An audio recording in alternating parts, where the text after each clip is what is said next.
Well, as you guys may know, I'm quite interested in the right to repair movement and what it involves, as well as companies trying to onboard with it.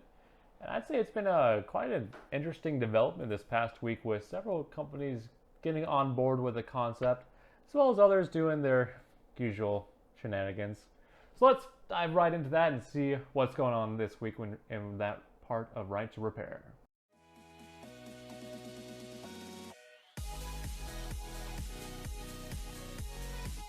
For the first topic itself, we kind of have some big news in relation to the Steam Deck and Valve's commitment to make that accessible to right to repair. The bigger piece of news is how they put out a video kind of giving you a guideline of how the teardown goes for removing some aspects. The video itself being, albeit rather amateurish, even by, I would say, our standards a little bit. I feel like we could do better if we tried. I think we could. Although I think that was part of the humor of the video, though. It was pretty good on that part. I mean, some of the humor it had in it was pretty nice, but I also love the giant amount of legal jargon saying "don't do this." I know. It is nice to see Valve stepping up to the plate and committing to right to repair, as well as allowing you to basically buy an entire Steam Deck in just the components alone, and then allowing you to build it on your own. More expensive that way, no doubt, but it's an option. Open up an Etsy store selling handmade Steam Decks. Imagine just an entire like a custom Steam Deck market built off this. Just everything's customizable, back plates, buttons, the screen itself.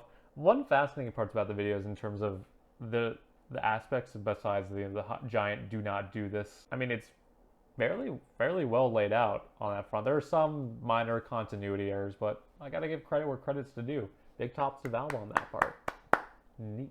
Valve is not the only one that's come out and said they would address this issue and make it accessible for all. Surprisingly, Microsoft has stepped up to the plate as well. So Microsoft, thanks to a push from both their a resolution from shareholders back in June 2021, partnered by a group known as You Sow or As You Sow, SOW, pushed a resolution to make Microsoft more committed to the accessibility of their devices and the ease of repair. They haven't been very good about it in the past. The Surface I have here being a great example of it. It's not easy to tear down. iFixit has given it, I think in the past, like a score of 5 or 4 in repairability or ease of repair. It's nice to see on paper, nice to see that they're willing to do it, but kind of want a little bit more in the future, see what they're willing to do. But just to quote Microsoft's promise, to complete a third-party study evaluating the environmental and social impacts associated with the increasing consumer access to repair and determine new mechanisms to increase access to repair,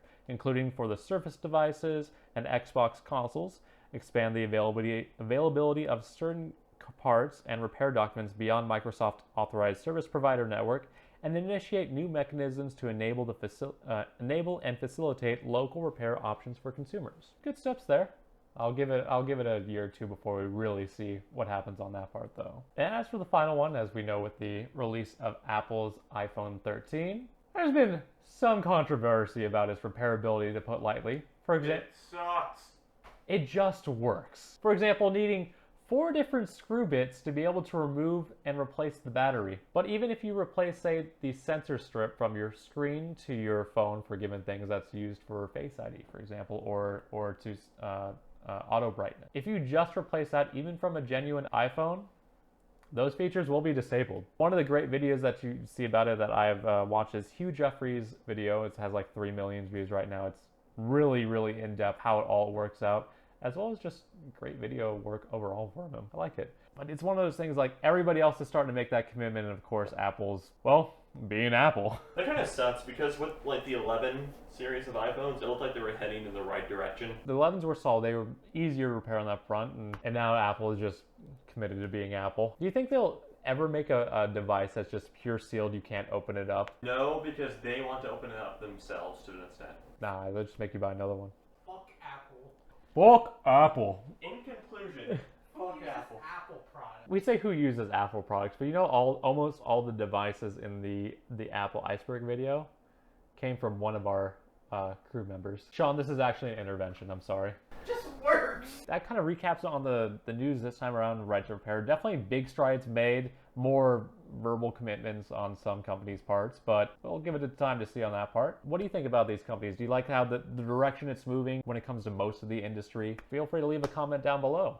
And while you're down there, don't forget to subscribe if you think we've earned it. We always do appreciate the support. And ring that notification bell to figure out when these videos are posted, as well as when we go live with the Pass the Salt podcast every Saturday at 1 p.m. Arizona time. Wish to spread the good word of Tech for Thought?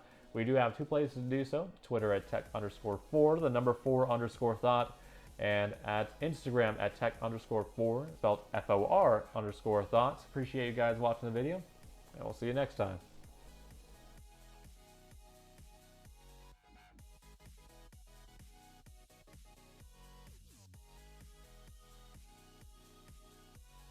It just works.